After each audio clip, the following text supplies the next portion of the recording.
তাকাসুর হাত্তা জুরতুমুল মাকাবির। আল্লাহ বলে, হায় বান্দা, দুনিয়া বাড়ানোর নেশা তোমাদেরকে ডুবাইয়া দিল, আখেরাত ফুলাইয়া দিল, এরই মাঝে একদিন কবরস্থানেই পৌঁছে গেলাম। হাত্তা জুরতুমুল মাকাবির, একদিন কবরস্থানেই পৌঁছে গেল। এ খাটের বানানি শেষ হয়েছে না, তুমি কবরে। সোফা শেষ হয় নাই, দোতলার ছাদ ঢালাই হয় নাই, তিনতলা শেষ হয় নাই, এরই মাঝে তুমি কবরে। কত স্বপ্ন, কত পরিকল্পনা, বাড়ি গাড়ি নারী সব রেখে একদিন অমীমাংসিত রেখা, অপূর্ণ রেখেই তুমি একদিন কবরে চলে আসবা। অথচ আখেরাতের কিছুই করলা না, দুনিয়াও শেষ করতে পারলা না। আহা বান্দা, করলাটা কি?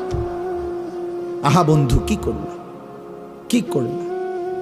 ছেলেরা বলো, এত নারী দেখা কি হবে শেষ পর্যন্ত? ভাইয়া, সারাদিন তোমরা যারা